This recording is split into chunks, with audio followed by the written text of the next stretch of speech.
అందరికీ నమస్కారం. నేత్ర తెలుగు క్యాలెండర్ శ్రీదియా స్టోర్ పాఠకులకు శుభోదయం. ఈరోజు 29వ తారీఖు జనవరి 2026 శ్రీ విశ్వవసునామ సంవత్సరం మాఘమాసం శిశిర ఋతువు ఉత్తరాయణం గురువారం. తిథి శుద్ధ ఏకాదశి మధ్యాహ్నం 12:07 వరకు. తదుపరి ద్వాదశి. నక్షత్రం మృగశిర. ఉదయం 4:28 వరకు. తదుపరి ఆరుద్ర. ఈరోజు ద్వాదశ రాశుల వారి రాశి ఫలాలు ఏ విధంగా ఉన్నాయో తెలుసుకుందాం. ముందుగా మేషరాశి. మిత్రుల నుండి కొంత ఆసక్తికర సమాచారం అందుతుంది. దూర ప్రయాణ సూచనలు ఉన్నవి. కుటుంబ సభ్యులతో వివాదాలకు దూరంగా ఉండటం మంచిది. ఆధ్యాత్మిక సేవా కార్యక్రమాలపై దృష్టి సారిస్తారు. వ్యాపార ఉద్యోగాలలో అంతంత మాత్రంగా సాగుతాయి. అనవసర వస్తువులపై ధన వ్యయం చేయడం మంచిది కాదు. తదుపరి వృషభ రాశి. ఆప్తుల నుండి అరుదైన ఆహ్వానాలు అందుతాయి. ఆదాయ మార్గాలు పెరుగుతాయి. చేపట్టిన పనులు సకాలంలో పూర్తవుతాయి. నూతన వస్తు లాభాలు పొందుతారు. వ్యాపార ఉద్యోగాలలో సకాలంలో నిర్ణయాలు తీసుకొని లాభాలు అందుకుంటారు. గృహమున శుభకార్యాలు నిర్వహిస్తారు. తదుపరి మిథున రాశి. నూతన కార్యక్రమాలు ప్రారంభించి సకాలంలో పూర్తి చేస్తారు. స్థిరాస్తి వివాదాలు పరిష్కార దిశగా సాగుతాయి. ఆప్తుల నుండి విలువైన సమాచారం సేకరిస్తారు. ఆకస్మిక ధన ప్రాప్తి కలుగుతుంది. వ్యాపారాలలో ఆశించిన పురోగతి సాధిస్తారు. వృత్తి వ్యాపారాలలో సమస్యలను అధిగమిస్తారు. తదుపరి కర్కాటక రాశి. దూర ప్రయాణాలు చేయవలసి వస్తుంది. కుటుంబ సభ్యుల నుండి అనవసర సహాయం అందక ఇబ్బంది పడతారు. పాత రుణాలు తీర్చడానికి చేసే ప్రయత్నాలు ఫలిస్తాయి. వ్యాపార వ్యవహారాలలో ఒడిదుడుకులు తప్పవు. వృత్తి ఉద్యోగాలలో నిరుత్సాహ వాతావరణం ఉంటుంది.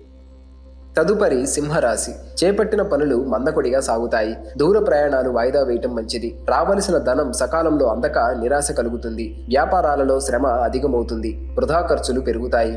వృత్తి ఉద్యోగాలలో ఇతరుల నుండి ఊహించని మాటలు వినవలసి వస్తుంది.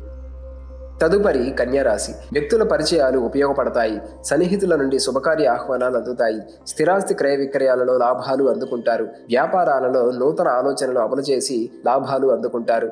వృత్తి ఉద్యోగాలు సంతృప్తికర వాతావరణం ఉంటుంది. తదుపరి తులారాశి. నూతన వ్యాపార ప్రారంభానికి అవరోధాలు కలుగుతాయి. ముఖ్యమైన వ్యవహారాలలో ఆలోచనలు కార్యరూపం దాల్చుతాయి. సమాజంలో పెద్దలతో పరిచయాలు విస్తృతమవుతాయి. బంధుమిత్రులతో వివాదాలు తీరుతాయి. వృత్తి ఉద్యోగాలలో పని ఒత్తిడి నుండి ఉపశమనం కలుగుతుంది. తదుపరి వృశ్చిక రాశి. సోదరులతో స్థిరాస్తి వివాదాలు పెరుగుతాయి. ధనపరంగా ఒడిదుడుకులు అధికమవుతాయి. అధిక శ్రమతో అల్ప ఫలితాన్ని పొందుతారు. వృత్తి వ్యాపారాలు మందకొడిగా సాగుతాయి. ఉద్యోగపరంగా చేపట్టిన పనులు సకాలంలో పూర్తి కాక మానసిక సమస్యలు కలుగుతాయి.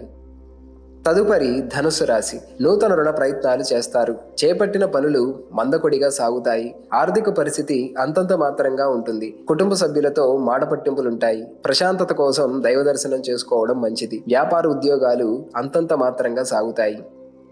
తదుపరి మకర రాశి. కొన్ని వివాదాలకు సంబంధించిన సన్నిహితుల నుండి కీలక సమాచారం అందుతుంది. అనుకున్న పనులు అనుకున్న విధంగా పూర్తి చేస్తారు. నూతన వస్తు లాభాలు పొందుతారు. సమాజంలో పెద్దల నుండి అరుదైన ఆహ్వానాలు అందుతాయి. ఉద్యోగాలలో అనుకూల వాతావరణం ఉంటుంది.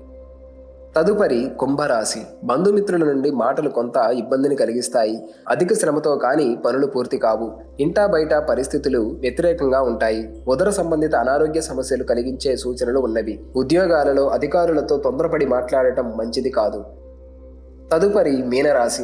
కుటుంబ వ్యవహారాలలో ఆలోచనలను ఆచరణలో పెడతారు. వ్యవహారాలలో నూతన పరిచయాలు కలుగుతాయి. నూతన కార్యక్రమాలు చేపట్టే సకాలంలో పూర్తి చేస్తారు. పాత మిత్రులతో విందు వినోదాది కార్యక్రమాలలో పాల్గొంటారు. వ్యాపార ఉద్యోగాలలో మరింత పురోగతి కలుగుతుంది.